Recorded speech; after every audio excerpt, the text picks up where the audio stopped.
महादेव ने क्यों नागिन के ऊपर अपने पैर रखे? आइए जानते हैं इस कथा में क्यों रखे हैं। कथा में एक बार माता पार्वती और महादेव साथ बैठकर बातें कर रहे थे। तभी महादेव बोले, देवी, पृथ्वी पर रहने वाले असंख्य जीव जंतु और मनुष्य अपनी अपनी मनोकामनाओं के लिए मेरा व्रत रखते हैं, इसी कारण मुझे पृथ्वी पर जाना होगा। माता पार्वती ने स्नेह से कहा, हाँ मेरे प्रिय स्वामी, आप अवश्य जाएं। तब महादेव बोले, देवी, मार्ग में मुझे अक्सर भूख और प्यास लग जाती है, कुछ खाने पीने के लिए एक झोली में रख दीजिए। माता पार्वती ने एक झोली में बहुत सारे फल और जल रख दिया। महादेव वह झोली लेकर पृथ्वी की ओर चल पड़े। उधर एक नागिन पहले से ही उनका रास्ता देख रही थी। वह इधर उधर घूमती रही, पर महादेव को देखकर वह कुछ भी करने का साहस नहीं कर सकी। महादेव पृथ्वी पर पहुंचे और अपने सभी भक्तों को मनोकामना पूर्ण होने का आशीर्वाद दिया। सभी भक्त हर हर महादेव कहकर आनंद से जय जयकार करने लगे। भक्तों का प्रेम और श्रद्धा देखकर महादेव अत्यंत प्रसन्न हुए। थकान के कारण वे झोली को अपने सिर के पास रखकर विश्राम करने लगे। उसी समय वह नागिन उनके चरणों के पास आकर बैठ गई। नींद में महादेव का पैर अनजाने में नागिन के ऊपर पड़ गया। इससे नागिन को पीड़ा हुई और वह जोर जोर से रोने लगी। महादेव की नींद खुली तो उन्होंने तुरंत कहा, मुझसे बहुत बड़ी भूल हो गई, मुझे क्षमा कर दो। अपने भक्तों की याद में मैं सो गया और अनजाने में तुम पर पैर रख बैठा। इसके बदले में मैं तुम्हें वरदान देना चाहता हूँ। नागिन रोते हुए बोली, क्या मैं जो वर मांगूंगी आप उसे पूरा करेंगे? महादेव बोले, हाँ अवश्य। नागिन ने कहा, मैं हर जन्म में आपके साथ रहना चाहती, मैं आपसे कभी दूर नहीं रह सकती। ये सुनकर महादेव चिंतित हो गए और बोले,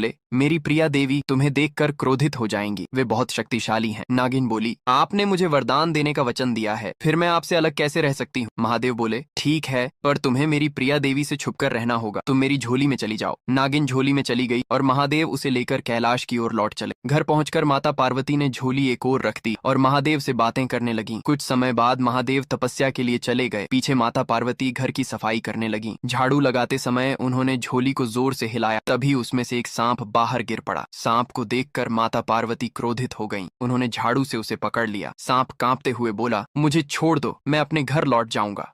पर माता पार्वती बोली, मैं तुम्हें कभी क्षमा नहीं करूंगी। उन्होंने एक गड्ढा खोदकर सांप को उसमें डाल दिया और ऊपर से मिट्टी डाल दी। कुछ समय बाद महादेव लौटे और बोले, देवी, मैंने इस नागिन को अपने साथ रहने का वरदान दिया, कृपया इसे क्षमा कर दो। माता पार्वती बोली, अब बहुत देर हो चुकी, इसकी तो मृत्यु हो गई होगी, आपने यह बात मुझसे क्यों छिपाई? महादेव हाथ जोड़कर बोले, देवी, यह मेरी भूल थी, कृपया मुझे क्षमा करें। तब माता पार्वती बोली, इस जन्म में तो यह आपके साथ नहीं रह सकेगी, लेकिन मैं इसे ऐसा जन्म दूंगी जिसमें इसे हर समय पीड़ा होती रहे। इसके बाद माता पार्वती ने उस नागिन को बेल के पेड़ का जन्म दिया। महादेव मुस्कुराते हुए बोले, देवी, अब यह मेरे साथ कैसे रहेगी? माता पार्वती बोली, स्वामी, जो भी भक्त इसके पत्ते आपके ऊपर चढ़ाएगा, इसकी पीड़ा कम होगी, इसके पत्ते हमेशा आपके साथ रहेंगे। इसके बाद माता पार्वती ने बेलपत्र तोड़कर शिवलिंग पर चढ़ाए और प्रणाम किया। फिर उन्होंने कहा, जो भी भक्त सच्चे मन से बेलपत्र और जल चढ़ाकर मनोकामना मांगेगा, उसकी इच्छा